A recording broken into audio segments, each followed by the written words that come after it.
Hola, buenos días, buenas tardes o buenas noches, queridos alumnos, dependiendo del horario en el que estén escuchando esta clase.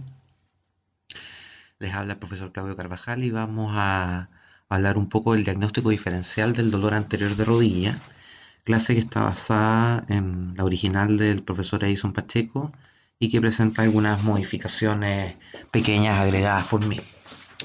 El elemento esencial para partir el análisis de esto es recordar que en el semestre anterior vimos el dolor patelofemoral o dolor anterior de rodilla como una condición en particular, y la idea ahora es ampliar esto hacia el diagnóstico diferencial con otras condiciones patológicas y al mismo tiempo también poder ver un abordaje más integral del dolor de rodilla en general, ya sea que esté asociado al mismo dolor patelofemoral, pero también a otras condiciones como la artrosis o la tendinopatía rotuliana u otras condiciones dolorosas de rodilla que no sean de origen traumático severo o que requieran una condición quirúrgica. Eh, Aún así, es importante saber que una vez que en el caso de estas condiciones traumáticas o quirúrgicas, en que ya se ha avanzado en las primeras etapas de máxima protección hacia etapas de mediana o mínima protección, los abordajes que aquí vamos a ver al final también son válidos para dichas condiciones.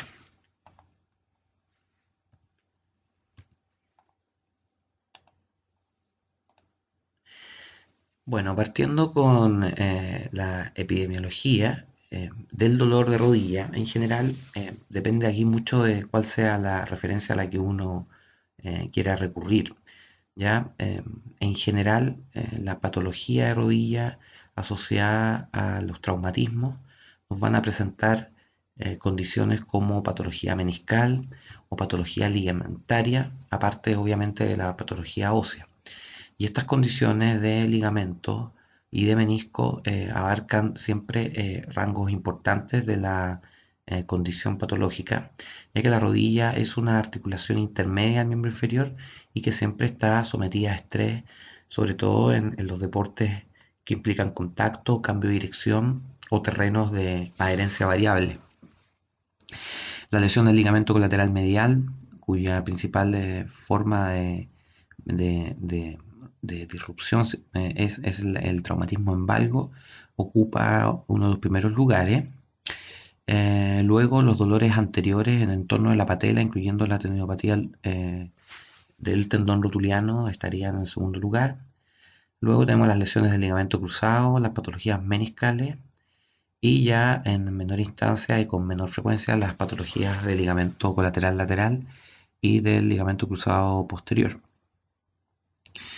En general, cuando nos enfrentamos a accidentes y también a traumatismos en el ámbito deportivo de energía elevada, la rodilla va a ser frecuentemente la articulación que más se vea afectada, dada su condición intermedia, como yo les decía, y aparte su dependencia eh, importante desde el punto de vista de su estabilidad de estructuras de tipo pasiva, ¿ya? Principalmente ligamentaria. Dentro de este contexto, la lesión del ligamento cruzado anterior cobra relevancia. Algo de esto vimos también en intervención kinésica 1, pero nunca olvidar que como condición patológica siempre se debe explorar cuando hayan traumatismos de la rodilla, sobre todo eh, cuando después de dicho traumatismo aparezca un edema importante y una sensación de inestabilidad relevante. Y en ese contexto es importante decir que desde el punto de vista epidemiológico la mujer tiene más riesgo que el hombre de padecer esta condición, ya sea por, digamos, aspectos antropométricos o anatómicos, como la pelvis ancha, el mayor ángulo de valgo, la mayor em, dependencia de las estructuras anteromediales para la estabilidad de la rodilla y al mismo tiempo también la mayor laxitud articular e incluso condiciones de tipo hormonales. Si nos empezamos a centrar específicamente en el dolor anterior de rodilla, o en términos generales en el dolor de rodilla, pero con foco en el dolor anterior, debemos justamente partir diciendo esto, de las condiciones dolorosas de rodilla. La mayoría se manifiestan con dolor en las caras anteriores o anteromedial o anterolateral, pero generalmente en la mitad anterior de la rodilla. Los dolores posteriores de la rodilla son menos frecuentes. Y dentro de los diagnósticos que podemos encontrar asociados a estos dolores, surgen varios posibles o potenciales, pero los más frecuentes van a estar asociados, dependiendo de la edad, el mecanismo de lesión, la condición física del paciente y también de sus prácticas habituales. En primer lugar va a estar la artrosis, no como frecuencia, sino que lo primero que vamos a mencionar es la artrosis. La artrosis rodilla es la más frecuente de todas las artrosis, afecta mayoritariamente a mujeres y sobre todo eso a partir de los 50 o 55 años. Pero sí debemos entender que la condición degenerativa propia de la artrosis de rodilla per se no necesariamente va a ser dolorosa, salvo estadios avanzados con amplia destrucción del cartílago y afección relevante del hueso subcondral. Pero en la mayoría de los casos, el proceso de deterioro que es natural en la articulación de la rodilla, de su cartílago, va favoreciendo con el tiempo la aparición de cuadros agudos donde se instala un proceso de sinovitis, esto es una inflamación de la membrana sinovial con un edema de la articulación, y en general la mayoría de los casos de agudización de dolor de la artrosis de rodilla va de la mano con este fenómeno de la sinovitis. ¿Qué quiere decir esto? De manera importante, es considerar de que una persona que tiene artrosis no está condenada al dolor, sino que más bien van a ser estos periodos de agudización los que deben ser controlados, manejados y eventualmente prevenidos con un buen estado físico, ¿cierto? Una buena musculatura y una calidad de vida, digamos, que implique ¿cierto? La práctica habitual de actividad, no solamente competitiva o de alto rendimiento, sino que eh, actividad física de manera regular, como puede ser, por ejemplo, caminar. Luego tenemos los daños meniscales o las lesiones meniscales, y aquí siempre hay que hacer la separación entre lesiones meniscales de tipo degenerativa, aquellas que se instalan por procesos de deterioro progresivo, que suelen aparecer después de los 30-35 años y con mayor regularidad después de los 40, y que no está claro por qué se producen. Algunas tendrían que ver con microtraumatismo a repetición, sobre todo en personas que han hecho práctica de actividad física de manera regular desde edades tempranas y de impacto relevante sobre la rodilla. Pero también podría ser un proceso de deterioro y degeneración habitual, normal, natural en el paso del tiempo. Por lo tanto, la sola presencia de una imagen patológica de un menisco no nos va a llevar necesariamente a una condición de causa de dolor.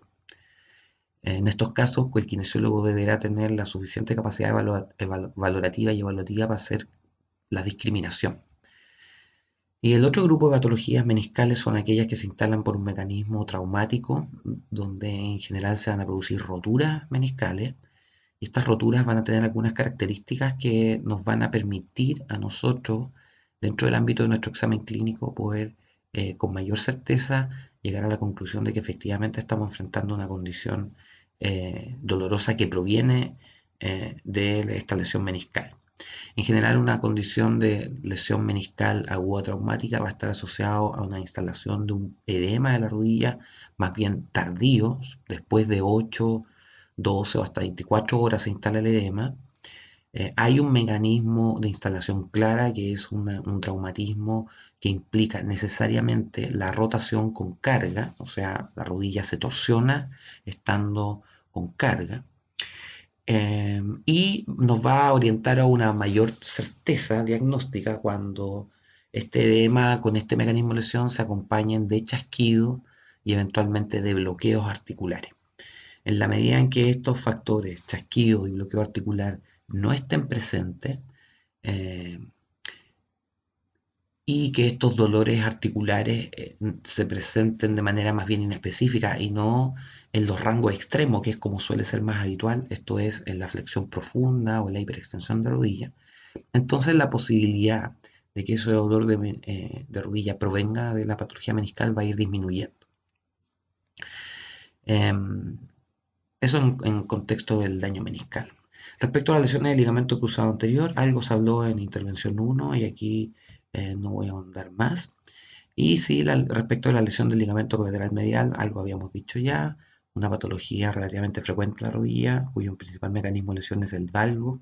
Se caracteriza por el dolor en la región medial de la articulación, y por lo general no supera la graduación tradicional o clásica 1 o 2, es decir, sin inestabilidad o una mínima inestabilidad.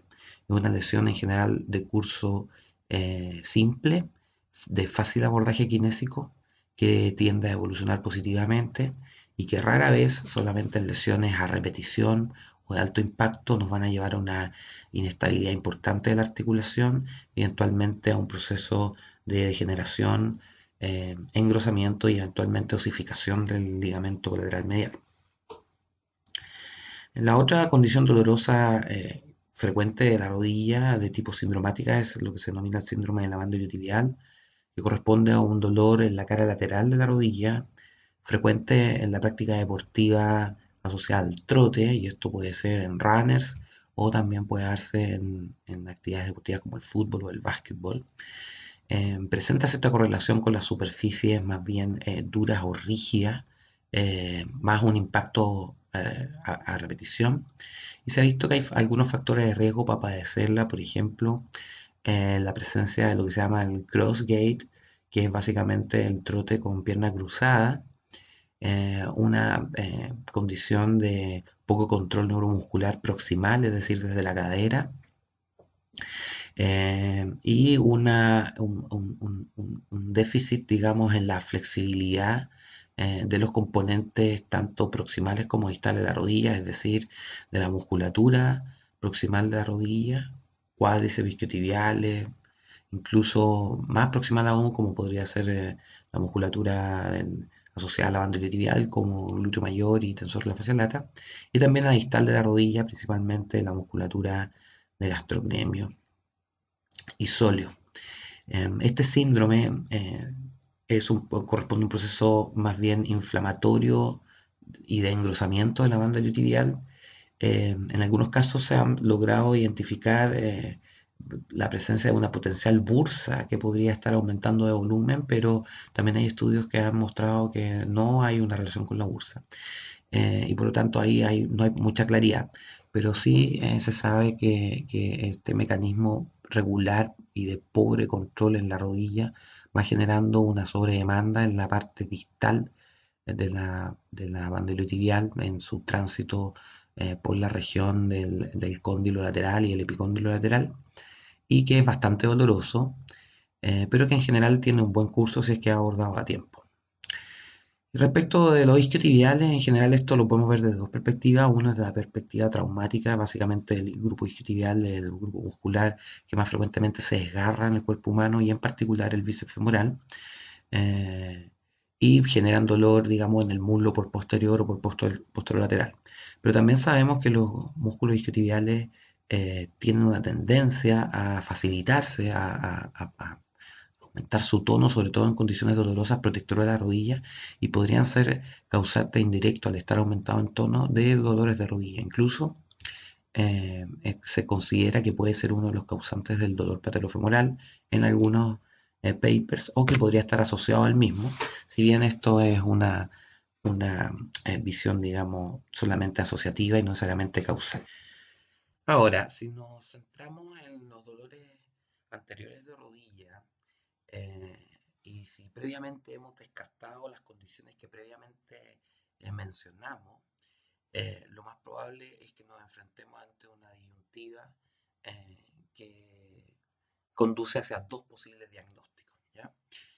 Es decir, si hemos descartado la sinusitis, el daño meniscal y otras condiciones que vamos a nombrar en un rato más, en general lo que más frecuentemente vamos a estar abordando como kinesiólogos cuando hay dolor en la región anterior de la rodilla y peripatelar, van a ser o uno, el dolor patelofemoral o disfunción patelofemoral, o como hoy en día se está diciendo directamente, dolor anterior de rodilla, y en segundo lugar la tendinopatía rotuliana o patelar. Eh, y yo recomiendo básicamente tener el siguiente razonamiento al respecto, si bien es una opción y no necesariamente tiene que ser única, y es que cuando nos enfrentemos a este tipo de condiciones es súper importante tomar en cuenta eh, que el dolor patelofemoral es un dolor inespecífico, eh, y donde no tenemos muchas fuentes diagnósticas que por sí mismas sean determinantes y concluyentes de manera aislada, y más bien tenemos que agrupar alguna parte de historia clínica con algunos síntomas y algunos elementos del examen físico. Y por lo tanto, lo que yo sugiero siempre es que el dolor patelofemoral sea un diagnóstico al cual se llegue habiendo descartado previamente las otras condiciones que ya les he nombrado. Y esto incluye el descarte de la tendinopatía rotuliana. Ahora, una forma fácil o simple de hacer el diagnóstico diferencial entre estas dos condiciones que dan dolor anterior de rodilla tiene que ver con la localización. La tendinopatía rotuliana es bastante localizada, generalmente en el polo inferior de la rótula, eh, provocable a través de mecanismos de palpación o compresión, y presenta, ¿cierto?, alguna relación con algún tipo de actividad o práctica regular que implique la flexión-tensión de la rodilla como demanda mecánica. El dolor patelofemoral, por el contrario, presenta generalmente una manifestación inespecífica de dolor en el entorno de la rótula, y que el paciente suele no identificarlo con un punto, que no siempre es provocable a través de la compresión de las estructuras superficiales de la rodilla, eh, y que a veces vamos a tener que, insisto, correlacionarlo con historia clínica, con algunos mecanismos evaluativos en particular y adicionalmente con un proceso de descarte previo. Pero si nos centramos en estos elementos que le acabo de denominar, en general no es difícil llegar al proceso de diagnóstico diferencial entre estas dos condiciones.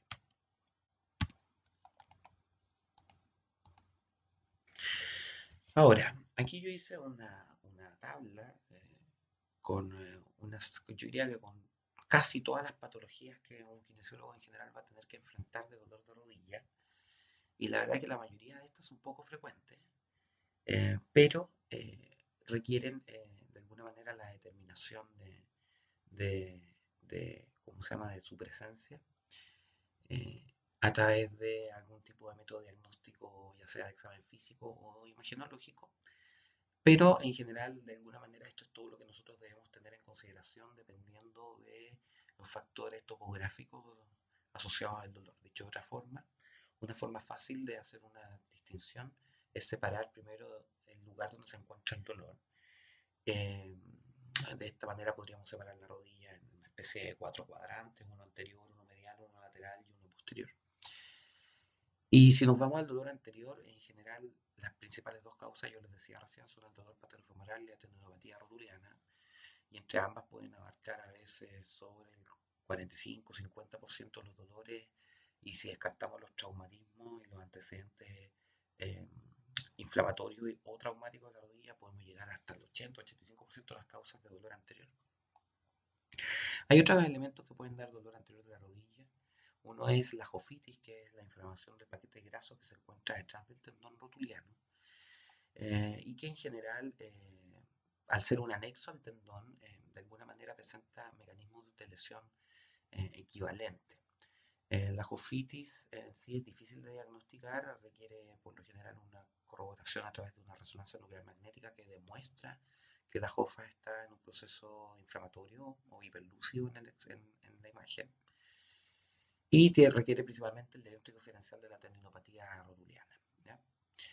Las bursitis en la rodilla tienen muchas bursas, pero a diferencia de otros fenómenos inflamatorios, son inflamaciones muy localizadas y bastante intensas, y por lo tanto, si es que no ha habido un traumatismo previo que genera algún edema en particular en la rodilla, las bursitis pasan a ser rápidamente un motivo diagnóstico de la articulación. Las lesiones meniscales pueden proyectar su dolor hacia anterior de la rodilla, sobre todo si son de los cuernos anteriores, pero incluso hay varios reportes de rotura del cuerpo del menisco o incluso de cuernos posteriores que pueden dar dolor referido hacia anterior. Por lo tanto, va a estar dentro de una de las condiciones diagnósticas de evaluar, y ahí la anamnesis eh, y la historia clínica, junto con el examen físico, nos van a orientar. Ahora, como yo les dije antes, no olviden nunca los meniscos pueden aparecer con imagen patológica, sobre todo en personas mayores de 30 o 35 años, y no necesariamente ser la causa del dolor. Eh, por lo tanto, en general, cuando se encuentran con diagnóstico de meniscopatías degenerativas o de tipo 2, como también se informan a veces, la verdad es que mientras uno no logre demostrar de que el menisco es la causa del dolor, más bien uno tiende a tratar de descartarlo, y lo que vamos a encontrar en general es que con el examen físico no vamos a encontrar los signos que yo les dije antes, como chasquido, un bloqueo articular o maniobras de tipo McMurray o Tesali positiva. La lesión del ligamento cruzado anterior generalmente proyecta dolor anterior y va acompañado de un edema, como dijimos. Están las plicas, que son unas bandas de tejido conectivo que pueden persistir en algunos casos después de la edad fetal, por decirlo así, y que se asocian a la sinovial y tienen algún grado de irrigación, y por lo tanto eh, se maneja mucho la teoría de que se podrían pellizcar estos tejidos durante los movimientos articulares y por lo tanto provocar una sinovitis, y por ende de alguna manera funcionaría como un cuadro de inflamación articular. Luego tenemos la sinovitis y su asociación, como dijimos, con la artropatía. Y aquí respecto a la sinovitis es un tema muy importante a considerar. Se ha visto en varios estudios en distintas articulaciones que cuando aumenta el volumen de una articulación o cuando se produce un edema, por la sola presión que ejerce el líquido en la membrana sinovial y de manera indirecta sobre la cápsula articular, eso genera una inhibición de la musculatura que controla el movimiento en esa articulación. Cuando digo el solo hecho del edema o del aumento de volumen, con esto quiere decir que ya sabemos regularmente que eh, el dolor por sí mismo puede facilitar la instalación de inhibición muscular en una articulación. Pero lo que se ha visto es que cuando se inyecta, por ejemplo, suero fisiológico en una articulación sana, ese aumento de volumen producido por el suero fisiológico se asocia a una inhibición muscular. ¿Por qué marco esto? Porque, como vamos a ver más adelante, el dolor patelofemoral eh, suele encontrarse asociado a un fenómeno de musculatura que es de pobre rendimiento o de pobre funcionalidad en la articulación de la rodilla. Y no sería raro que de alguna manera muchas sinovitis terminen funcionando como disfunción patelofemoral o dolor patelofemoral. Esto es, el fenómeno inflamatorio produce una inhibición muscular y esta inhibición muscular genera una sobrecarga en el aparato extensor y en particular en la articulación patelofemoral, lo que termina dando el cuadro clínico respectivo. Otra enfermedad que se puede producir o patología en la parte anterior de la rodilla es la enfermedad de Osgood-Schlatter, característica por el aumento de volumen de la tuberosidad anterior de la tibia, que aparece generalmente en hombres adolescentes menores de 15 años y que practican deportes que implican salto. Ocurre una atracción permanente, repetitiva del tendón rotuliano sobre la tuberosidad anterior de la tibia que va generando una especie de desprendimiento eh, por, digamos, sobretracción de la unión de la tuberosidad anterior con el cartílago de crecimiento de la tibia, y esto genera un fenómeno inflamatorio muy doloroso y que en algunos casos puede llegar directamente a la avulsión de fragmentos osteocartilaginosos. En general el tratamiento es reposo de la actividad física y manejo del tejido blando y del dolor por parte del kinesiólogo.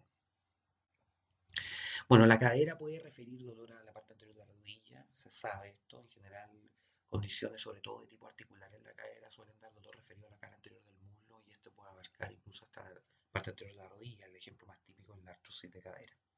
Y obviamente los traumatismos de estructuras anteriores de la rodilla pueden producir dolor por anterior. Las otras zonas de dolor son bastante más localizadas y tienen alta relación anatómica, ¿ya? En el lado medial, el ligamento colateral medial lo habíamos nombrado, y también la lesión del cuerpo, el menisco medial, puede dar dolor medial. La tendinopatía de pata ganso, que por mi experiencia clínica en general tiene una alta asociación con la lesión del ligamento colateral medial. La mayoría de las personas que hacen tendinopatía de la pata de ganso tienen historia de lesión del ligamento colateral medial, y ocurriría algo parecido a lo que ocurre en el tobillo, ¿ya? Básicamente la, podríamos decir, la incapacidad del aparato ligamentario medial, eh, la insuficiencia del ligamento colateral medial, es compensada por un aumento del tono y de la tensión de los músculos que conforman la pata de ganso, y eso obviamente genera un estrés adicional sobre estos tendones, lo que termina generando un fenómeno inflamatorio doloroso. Eh, Obviamente los traumatismos pueden, también por medial, digamos, traumatismos directos sobre la cara medial de la rodilla o indirecto a través del valgo pueden generar dolor por la cara medial de la rodilla. Por lateral tenemos el síndrome de banda iliotibial, que ya lo denominamos, el esguince del ligamento colateral lateral, cuyo mecanismo es el varo. La rotura del menisco lateral, principalmente cuerpo o cuerno posterior, son los que reflejan dolor lateral.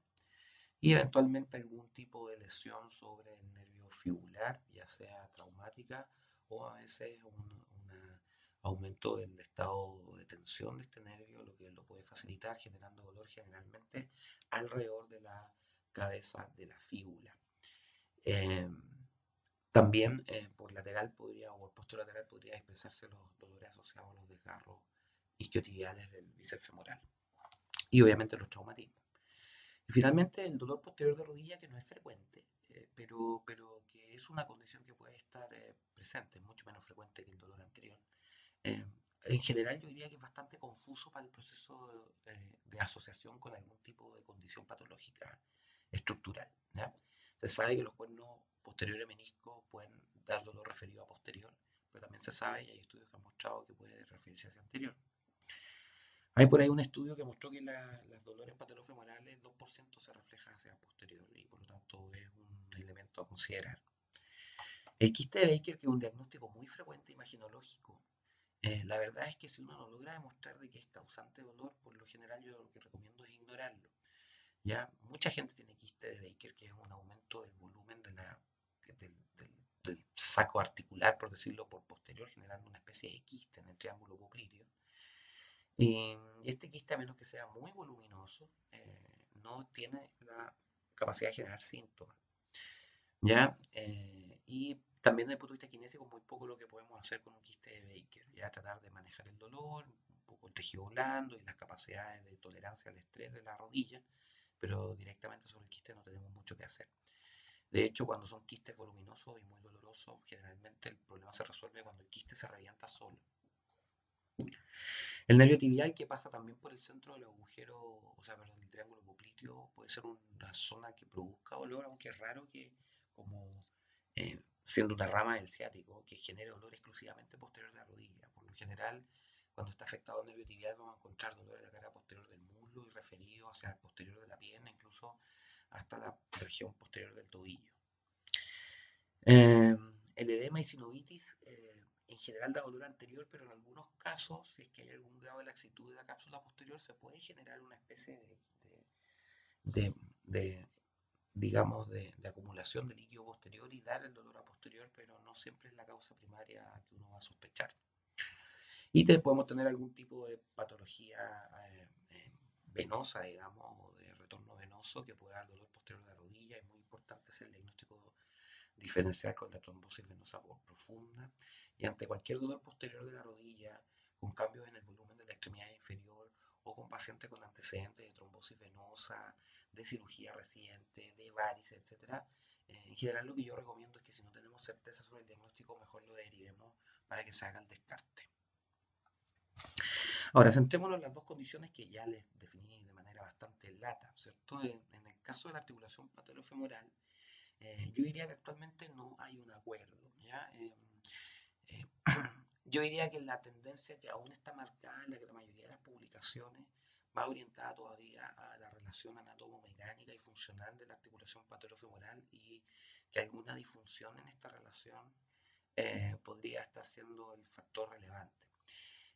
Yo tengo la tendencia más actualmente a pensar de que el dolor anterior de rodilla es una expresión de una incapacidad del aparato extensor de tolerar la carga, pero no necesariamente asociado a problemas de alineamiento o de algún tipo de control neuromuscular específico sobre la articulación, sino que más bien es una condición multifactorial, incluso no son raros los dolores patelofemorales bilaterales, lo que de alguna manera nos orienta a pensar de que también hay factores asociados a cómo se procesa el cuadro doloroso. Ahora, esto en términos generales, sabemos que afecta más a mujeres, sobre todo mujeres en edad joven, entre 12 y 15 años hasta 20, 25, ahí es donde está la mayoría de los grupos. Eh, pero también sabemos que hay algún grupo que presenta dolor anterior de rodilla de tipo patelofemoral, en que hay historias de inestabilidad, hiperlaxitud articular o directamente de luxación o subluxación. También sabemos que los procesos degenerativos como la artrosis o los traumatismos, como ya hemos nombrado, pueden dar este dolor anterior. En general, el síndrome de dolor patelofemoral, de alguna manera deberíamos entenderlo como vimos en su momento el pinzamiento subacromial, o sea, hay factores mecánicos, anatómicos que pueden estar asociados, pero también vamos a encontrar factores intrínsecos, factores extrínsecos, factores asociados al dolor y al nivel de tolerancia al estrés y a la carga de la articulación. En general, un dolor patelofemoral no se ubica en este punto, en el polo inferior de la rótula, que en realidad está acá. ¿Ya? Esto es grasa de Hoffa y fondo de saco de la articulación. Más o menos este es el polo inferior de la rótula. Esta es la zona de dolor del tendón rotuliano, por si acaso. Bastante localizada en general, la mayoría, 80-85% de las tendinopatías rotulianas duele acá. El resto, el 15% restante, se distribuye por el tendón. Pero los dolores patelofemorales en general se presentan de manera inespecífica alrededor de la rótula, generalmente en la cara anteromedial o anterolateral, pero más, digamos, a los lados de la rótula que adelante.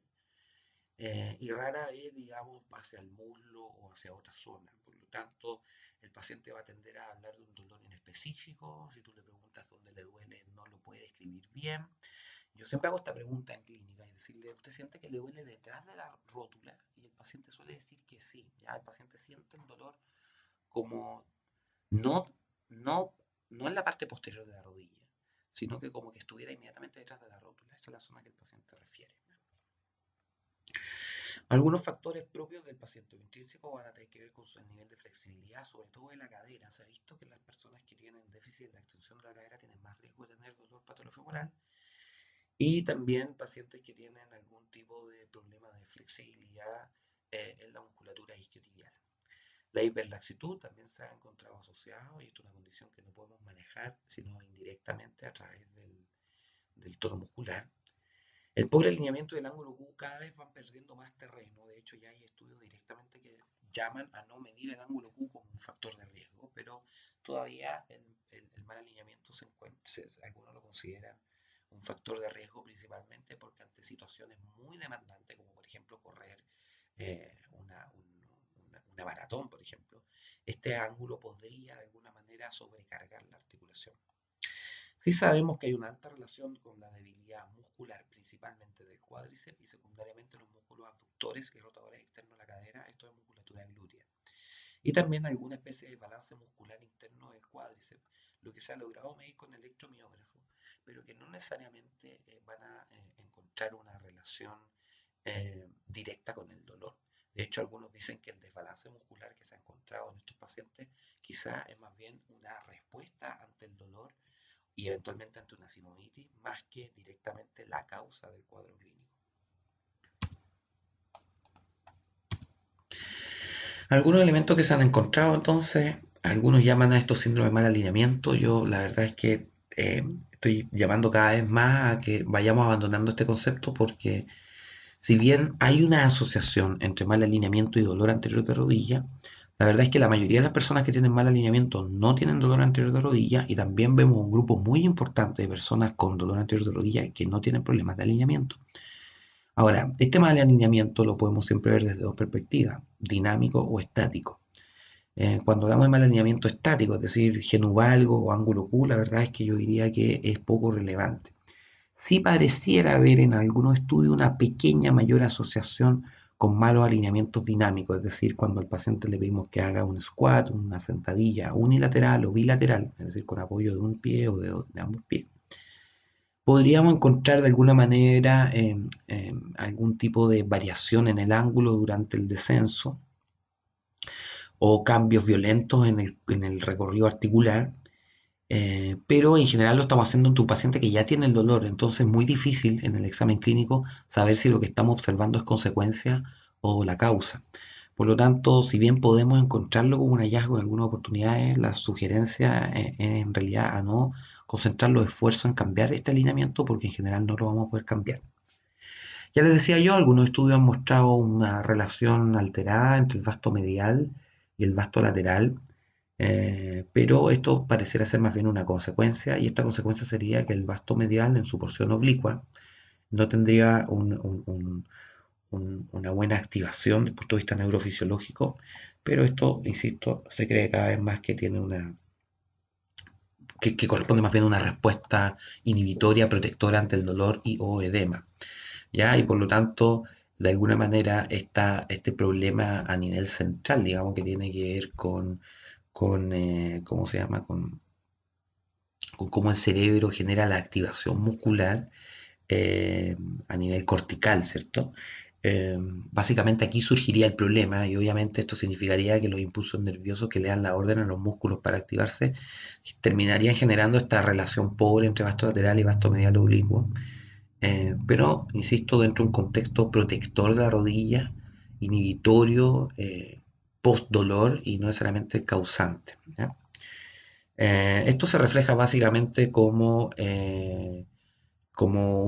insisto, a nivel cortical existe una inhibición, por lo tanto no salen los impulsos nerviosos deseados, por decirlo así, normales para la activación muscular. Esto genera una diferencia en los momentos en que se activan los músculos. Eh, y esto provocaría de alguna manera la sensación de inestabilidad o de pobre control que sienten muchos pacientes en la rodilla. Pero bueno, insistir, me parece relativamente optimista a partir de esto considerarlo como la causa. El sobreuso podría ser un factor, entendiendo el sobreuso en el contexto del paciente. ¿Ya? Quizás para una persona sedentaria, sobreuso puede hacer que un día le toque subir y bajar 5 veces la escalera, versus que obviamente para un deportista sobreuso puede significar correr 10 o 15 kilómetros durante un día de manera de corrido, digamos. Por lo tanto, siempre he contextualizado el sobreuso a cuál es la capacidad y actividad regular del paciente. No se extrañen de encontrar regularmente una persona que tenía algún factor de riesgo, era eventualmente sedentario, realizó una actividad importante y sufrió o empezó a padecer el dolor, o a veces, no es raro, personas que sufrieron una caída, se pegaron en la rodilla, cayeron arrodillados, ocurrió este edema natural post-traumatismo, y luego la persona a partir de ese momento el dolor empieza a persistir, básicamente porque existe un factor gatillante del cuadro clínico. Dentro de los factores intrínsecos ya decíamos que las mujeres presentan mayor factor de riesgo, entre ellos la debilidad muscular, esta debilidad muscular o este menor control neuromuscular, producto, entre otras cosas, de factores antropométricos y al mismo tiempo porque en promedio el género femenino presenta menor potencia en la musculatura proximal de la cadera respecto a un hombre. Estos podrían ser factores que nos orientan hacia esta aparición de este cuadro de dolor anterior. ¿Ya? La debilidad entonces, que se expresa muchas veces en el descenso en la escalera, lo que se traduce en una especie de aumento del valgo, ¿ya? El sedentarismo, ya lo decíamos. En el caso de la abducción en los runners, también sería un factor de sobrecarga, ¿ya? Y se ha visto también algunos elementos que tienen que ver con la técnica de correr, en general los déficits de dorsiflexión, eh, eh, podrían por un lado favorecer la sobrecarga del tendón rotuliano y del aparato extensor, pero también el exceso de dorsiflexión podría ser un factor que termine generando una carga no necesariamente excesiva, pero sí poco habitual sobre la articulación de la rodilla. Y ya les decía yo, cuando les pedimos al paciente que haga un squat unilateral, en general lo que vamos a ver en muchos de estos pacientes es un recorrido poco alineado de la articulación patelofemoral, pero que no necesariamente vamos a tener certeza que sea causa o consecuencia. Dentro de los factores extrínsecos, ya les he dicho yo, un edema es un factor de riesgo, una sinovitis es un factor de riesgo para padecer dolor patelofemoral, el sobreuso, el pobre control neuromuscular y a veces los errores de entrenamiento. Y dentro de los errores de entrenamiento, el error más frecuente es la sobrecarga. No necesariamente con exceso de peso, sino que a veces con pobres o pocos tiempos de pausa entre los entrenamientos. Bueno, respecto a la tendinopatía rotuliana, esto también se vio en intervención uno, pero para que consideremos algunas cosas, en realidad se ha visto que el foco principal, yo les he dicho sobre el 80-85% de los casos, pero en esta referencia se le atribuye el 65% de los casos en la ubicación del pono inferior rotuliano, pero aquí se está considerando también la tendinopatía del músculo cuádriceps. Por lo tanto, si nosotros sacamos el cuádriceps del tendón del cuádriceps de esta gráfica, obviamente este valor se nos va a disparar. En general se habla de rodilla del saltador, es una condición bastante frecuente con la característica del dolor localizado en el tendón rotuliano y donde se produce no un fenómeno inflamatorio, sino que un fenómeno degenerativo progresivo que puede transitar por tres estadios. En un primer estadio más bien hay una pequeña pérdida del alineamiento del colágeno con un engrosamiento, lo que se denomina tendinopatía reactiva, que generalmente es relativamente dolorosa, sobre todo en cuadros o durante la ejecución de actividad física o inmediatamente después de terminarla. Luego esto evoluciona a un proceso degenerativo donde existe una pérdida mayor del alineamiento de la matriz de colágeno, un mayor infiltrado de agua y pueden aparecer directamente zonas donde ya desaparece en parte el colágeno, se denominan zonas anecogénicas en el ecógrafo. Y esto ya empieza a producir cambios ya de deterioro importante.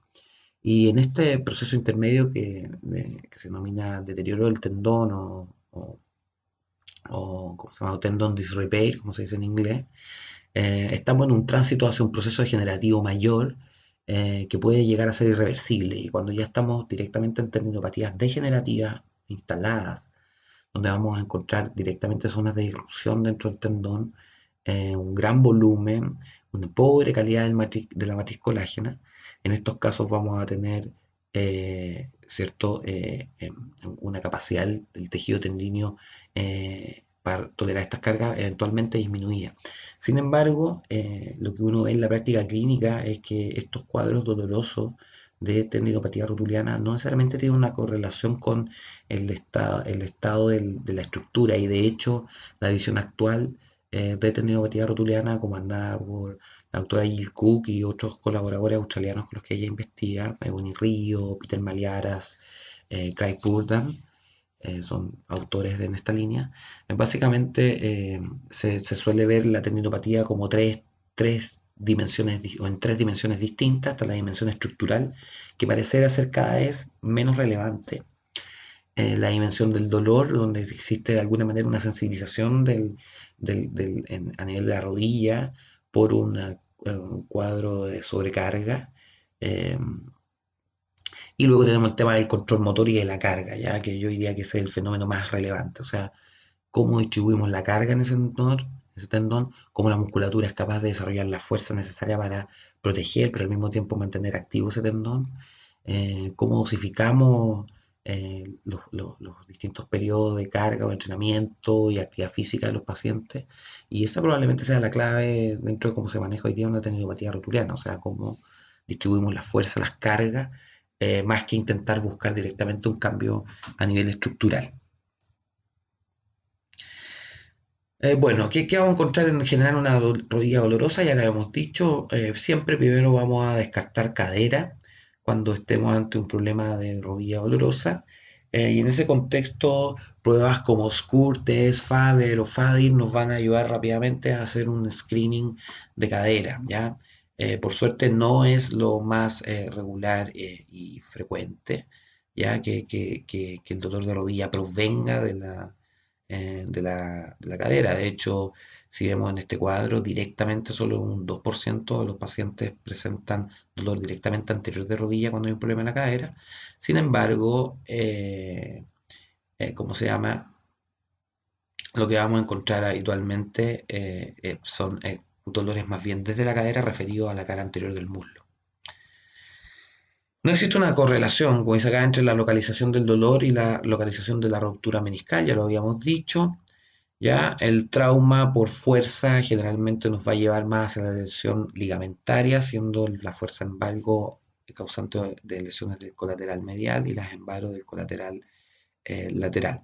Sin embargo, si tenemos un cuadro en que hubo un evento traumático, este evento traumático se acompañó de un ruido, un chasquido o pop articular, y rápidamente, antes de 3 horas, la rodilla quedó muy edematosa, lo más probable es que tengamos que dirigirnos hacia el estudio del ligamento cruzado anterior. Aquí tenemos un listado, digamos, de las direcciones distintas que pueden tener las fuerzas y las estructuras que eventualmente se pueden lesionar. En general, las fuerzas de varo y valgo van a afectar a los ligamentos correspondientes. Los eventos traumáticos con caída y contacto anterior de la rodilla nos va a llevar generalmente a lesiones articulares o lesiones osteocondrales. Las fuerzas por no contacto, básicamente la persona que se lesiona sola, corriendo, cambiando de dirección, nos van a orientar al ligamento cruzado, sobre todo por fenómenos de desaceleración, insisto, en ausencia de contacto.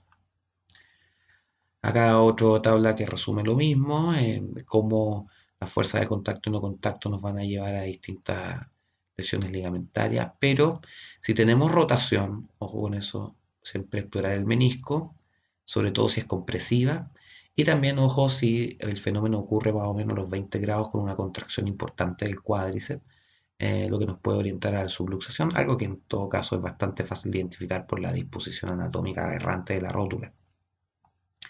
Los movimientos forzados de hiperflexión o hiperextensión nos pueden generar daños meniscales, ya sobre todo por el fenómeno altamente compresivo de estos movimientos.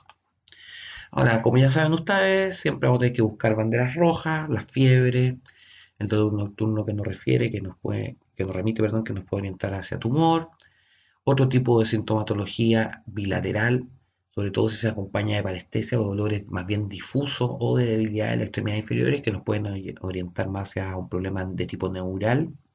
El uso de corticoides, que recuerden ustedes, se asocia generalmente o a lesión cartilaginosa o sobre todo lo importante es que nos lleva hacia osteoporosis y podría ser un factor de riesgo para padecer una fractura. Y fumar. Y dentro de las banderas amarillas, ustedes ya las conocen, la depresión, la persona que tiene una estrategia negativa para enfrentar su problema, y el miedo al movimiento probablemente más relevante. De hecho, se sabe que el miedo a que haya un chasquido articular o que suene la rodilla o que vaya a doler durante el tránsito en escalera es una cuestión más relevante que nosotros encontramos como hallazgo clínico dentro de los pacientes que tienen dolor anterior de rodilla tipo disfunción patelofemoral.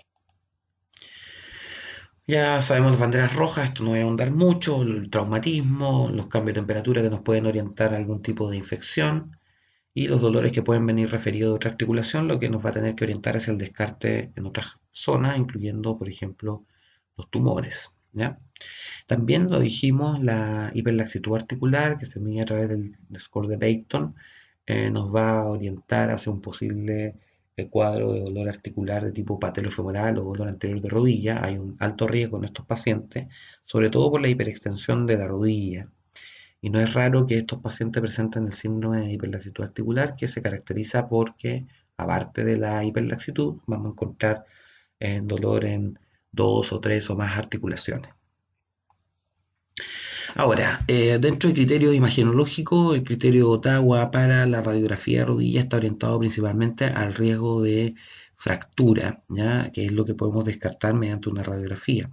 Cuando la sospecha es de tejido blando, en general se está recurriendo cada vez de manera más frecuente a la resonancia nuclear magnética y en el caso de la ecotomografía se utiliza más bien para el tema del descarte de la patología tendínea sobre todo. Pero como criterio de Ottawa, que tiene una sensibilidad de 100%, esto es, si no están presentes estos síntomas, no se necesita una radiografía. Nos van a orientar básicamente a la lesión ósea por traumatismo. Y aquí tenemos en general que el paciente presente, o sea, que el paciente presenta al menos uno de los siguientes hallazgos, ¿ya?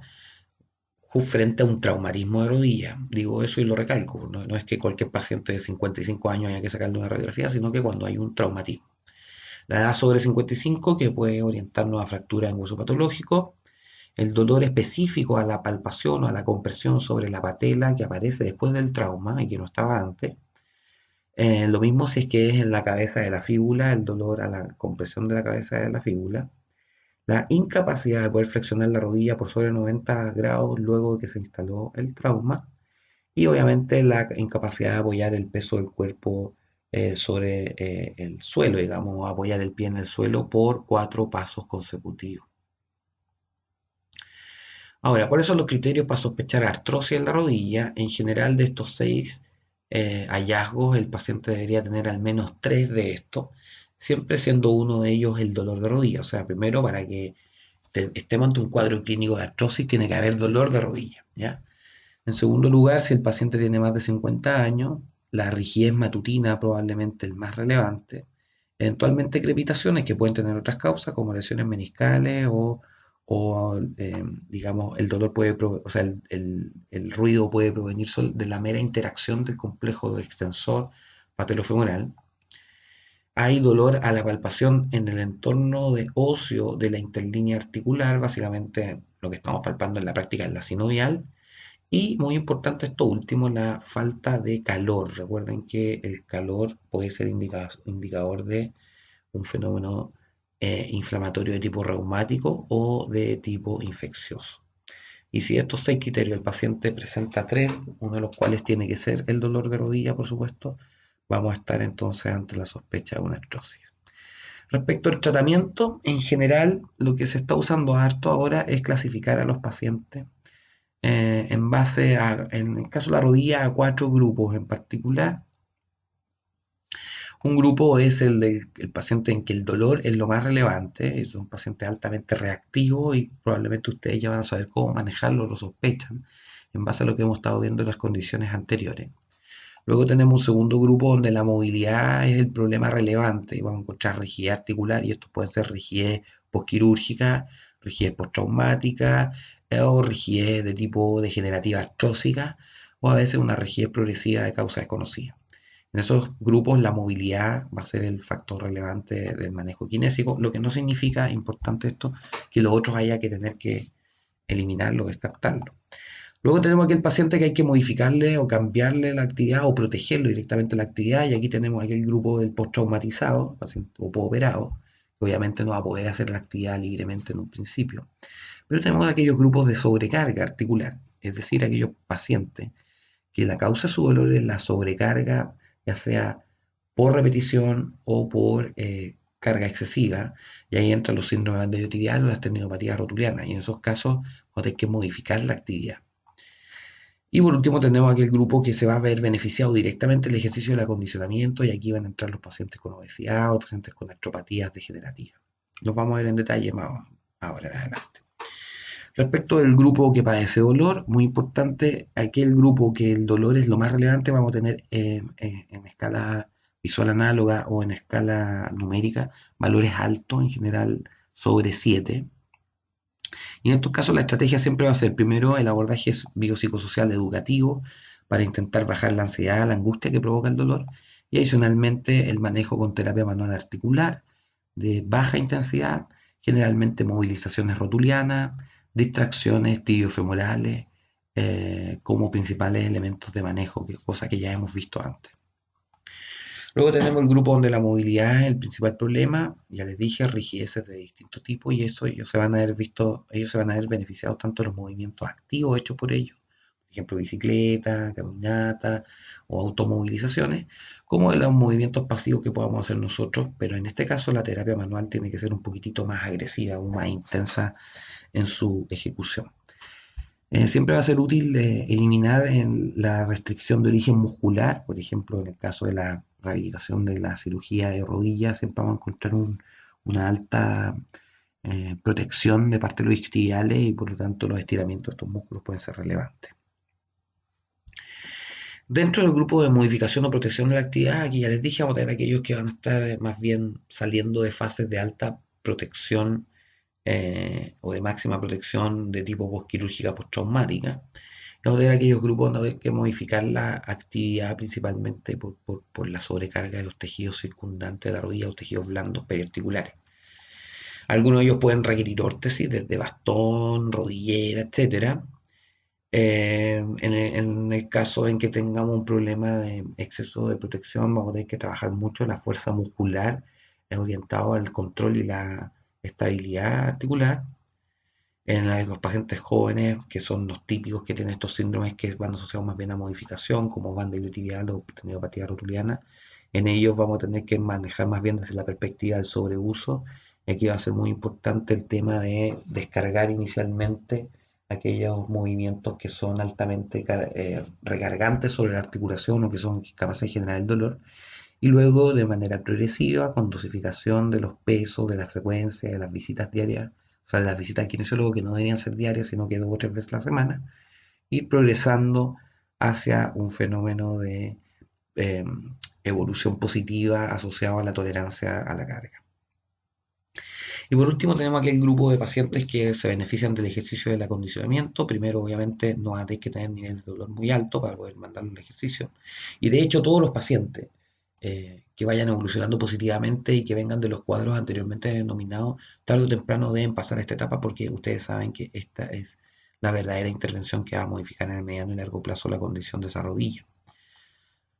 Tienen que tener entonces poco dolor, generalmente esto es útil en pacientes con sobrepeso o con artropatía degenerativa tipo artrosis, ¿ya? Se hace siempre de manera progresiva, como toda introducción al ejercicio activo, y aquí vamos a encontrar distintas variantes de tipo propioceptivo, fuerza, expresividad, coordinación, agilidad, resistencia, superficie inestable, etcétera, etcétera. Si lo llevamos a fase de rehabilitación, la fase 1 de máxima protección, la fase 2 de moderada protección y la fase 3 de mínima protección, vamos a encontrar algo parecido a lo que hemos visto también en cursos anteriores, como intervención 1 o intervención 2. Primero progresando siempre con descanso del ejercicio excesivo, eventualmente algún tipo de factores de tipo crioterapia, electroestimulación u otro tipo de agente físico. Generalmente vamos a encontrar un isquiotibial muy hipertónico, hiperreactivo y lo vamos a tener que flexibilizar. Al mismo tiempo buscaremos la fuerza progresivamente primero, generalmente de tipo cadena cinética cerrada y de tipo isométrica en el cuádriceps y en los glúteos, que van a ser los músculos que van a tener mejor control sobre la rodilla. Y la terapia manual, como ya dijimos, va a ser una herramienta ya sea sobre tejido blando o sobre la parte articular. En la segunda fase, cuando ya el dolor ha disminuido, sobre todo el paciente en reposo ya no tiene dolor y presenta la capacidad de retomar ya algún tipo de actividad de día a diaria de manera mucho más normal o natural en ausencia del dolor y sin exceso de volumen, las metas aquí van a ser la flexibilidad y la tolerancia progresiva al ejercicio o a la actividad o a los movimientos más activos. Puede requerir de algún tipo de órtesis. Siempre se mantiene el ejercicio de flexibilidad. La cadena cerrada se puede ir sobrecargando a poco. Vamos a ir metiendo cada vez más trabajo de fuerza proximal y no solo en la rodilla. Y podemos en algunos casos meter los ejercicios excéntricos, por ejemplo, si estamos en un proceso de rehabilitación de una tendinopatía. Ya van a entrar también aquí los trabajos en superficie inestable y la terapia manual puede puede ser un poquito más agresiva y servir de preparación para el ejercicio. ¿Ya? Y aquí tenemos estiramientos, ¿cierto? De tipo cuádriceps. Siempre no se olviden, la rodilla debe manejarse en conjunto con el tobillo y algún tipo de ejercicio de tipo squat, ¿cierto? Y siempre esta etapa de moderada protección o de mediana protección debe tener como foco no el trote, sino que de alguna manera se termina cuando ya creemos que el paciente lo podemos empezar a preparar para trotar. Y eso va a ser uno de los planos, o sea, el paciente ya que salió a moderada protección, que ya tiene mayor fuerza, que tiene mejor coordinación, que ya trabajó en superficie inestable, que tiene capacidad de mantener ciertas posturas más difíciles, de hacer squat profundo, ya lo podemos empezar a preparar para el trote. Y aquí entramos a la fase 3, entonces aquí ya no debe haber dolor por ningún motivo. Empezamos ya a hacer las primeras prácticas de trote y esta también tiene que ser en ausencia de dolor. Y vamos a ir progresando en fuerza cada vez más. Aquí la idea es que el paciente retome ya su actividad habitual, tanto laborales como recreativas como de vida diaria. Se van a mantener aquellos elementos que nos van a ayudar a progresar en todo lo que sea movilidad y fuerza, pero aparte de eso le vamos a agregar algún tipo de habilidad específica, ya sea para el trabajo o para el deporte que el paciente practica, y obviamente con un programa de trote de la mano. Vamos a meter acondicionamiento aeróbico, que puede ser en caminatas rápidas, bicicleta o eventualmente trote, y siempre educación, porque aquí hay un alto riesgo de volver a lesionarse. Estos pacientes, sobre todo si son deportistas, es muy importante esta etapa, porque ellos en general, o muchos de ellos la encuentran innecesaria, quieren volver rápidamente a jugar, y aquí siempre vamos a estar en el riesgo de la reelección. Respecto al dolor patelofemoral, existe esta clasificación que también es útil, aunque a mi juicio presenta algunos factores digamos, que el tiempo han ido dejando un poco de lado con todo aquello que tiene que ver con el mal alineamiento. De hecho, esto está basado en un paper de 2005. Pero en general, los dolores patelofeborales se pueden expresar con mal alineamiento y disfunción muscular. Aquellos que se expresan con mal alineamiento puede ser la extremidad inferior por completo. Lo que yo sugiero es que cuando encontremos problemas de alineamiento general en un squat overhead, por ejemplo, en que todo el miembro inferior está comprometido, eh, eh, esos pacientes, digamos, de alguna manera vamos a tener eslabones más susceptibles de cronificar el cuadro clínico o de que el dolor y el cuadro clínico se pueda expresar en otra articulación anexa. ¿Ya? Por lo tanto, en ello, no, el tema del mal alineamiento no tratarlo en sí mismo, sino que mejorar todo lo que tiene que ver el robustecimiento de fuerza, tanto de cadera, rodilla, de tal manera que el mal alineamiento, o entre comillas, es que existe este mal alineamiento, de alguna manera lo vamos a soslayar. Pero si nosotros pretendemos que el paciente conscientemente se mueva derecho, lo único que vamos a lograr es aumentar su hipervigilancia. Y lo que sí vamos a centrarnos más entonces en el tema muscular. ¿Ya?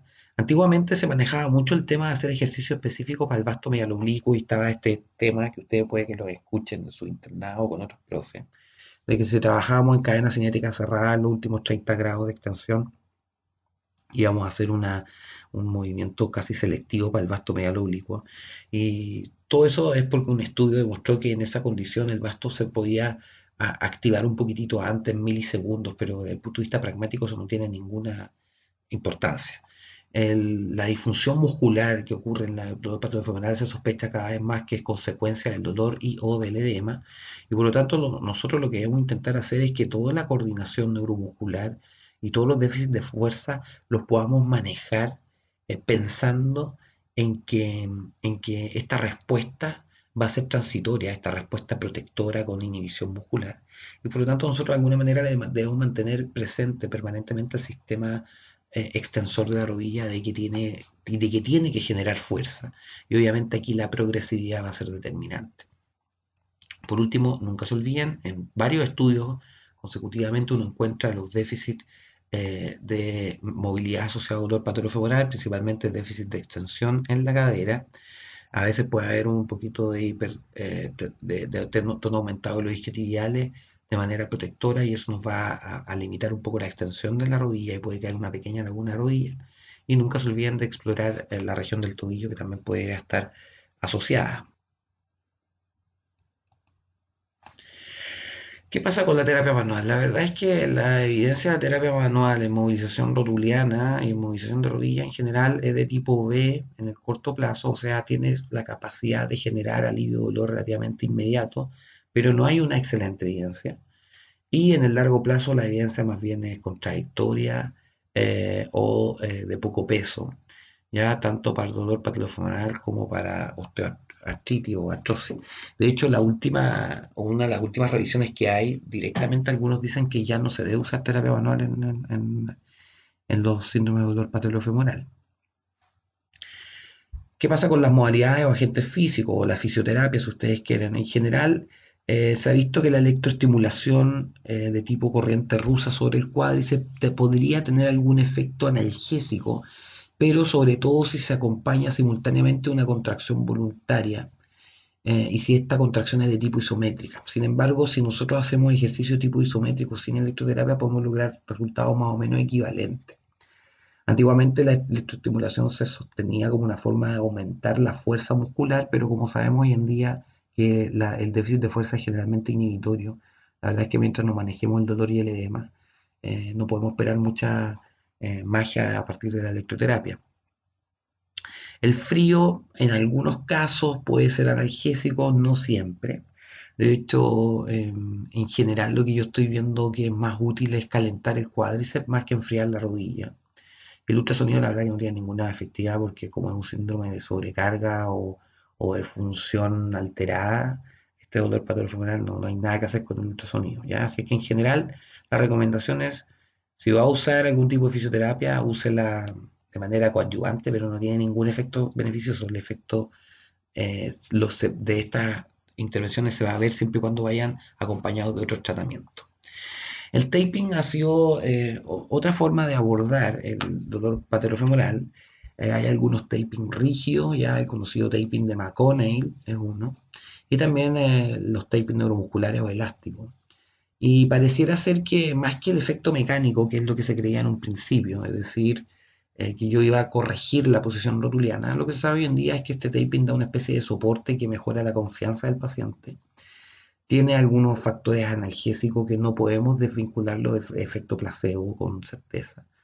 En general lo que se recomienda habitualmente es que haya una dirección de lateral a medial que pareciera ser más efectiva que de medial a lateral. En general lo que uno ve en la práctica clínica que luego de aplicar un taping a un paciente siente mucho más firme y más segura la rótula y eso inmediatamente se traduce en mejores estrategias motoras. Es difícil decir con certeza que lo que estamos haciendo es mejorar al paciente porque le estamos corrigiendo el mal alineamiento rotuliano con un vendaje. De hecho, no lo hacemos. Pero sí sabemos que podemos mejorar su coordinación neuromuscular, podemos mejorar su confianza en la rodilla y aliviar el dolor. Ahora, finalmente, también debemos siempre acompañar a estos pacientes con algún tipo de abordaje educativo. Se sabe que, yo les decía antes, de que siempre van a haber factores de modulación del dolor asociados a estos dolores patolofemorales y esto se entiende da, por ejemplo, su manifestación típica de bilateralidad. Por lo tanto, de alguna manera también debemos manejar los elementos cognitivos, eliminando las banderas amarillas, muy importante eliminando el miedo a las escaleras y los pacientes que tienen ruidos que provienen de la articulación paterofemoral con historias de condromalacia o con cuadros más persistentes en el tiempo, son pacientes que tienen miedo a que les suene la rodilla. Y en esos pacientes es súper importante el reforzar la estrategia de afrontamiento, el positivismo, el optimismo respecto a la condición y sobre todo que el paciente activamente va a poder salir de esto si es que hace ejercicios con regularidad. No se olviden nunca, en el respecto al ejercicio terapéutico, muy clave la cadera en el manejo de la rodilla, sobre todo la musculatura extensora, rotadora externa y abductora, dicho de otra forma, la musculatura glútea, pero sin olvidar el manejo del cuádriceps. Es muy importante ganar fuerza en el cuádriceps, tanto desde el punto de vista de la cadena cerrada como abierta. Y en general deberíamos siempre progresar desde la cadena cerrada 2, 3, 4 semanas hasta que el paciente la tolere bien, a la cadena abierta, dado que la cadena cerrada implica distribuir el esfuerzo y la carga en 3 articulaciones al menos, tobillo, rodilla y cadera. Mientras que la cadena cinética cerrada, esto es sentado en una silla de cuádriceps, el paciente focaliza todo el esfuerzo y el estrés de la demanda física sobre el músculo cuádriceps, que es el que requerimos que nos dé esta fuerza. Aquí hay algunas variantes de ejercicio abductores de cadera, ¿cierto? Y ejercicios más avanzados que implican flexo-extensión, perdón, extensión directamente de la cadera o abducción de la cadera. Muchas gracias y espero que les sea de utilidad esta clase.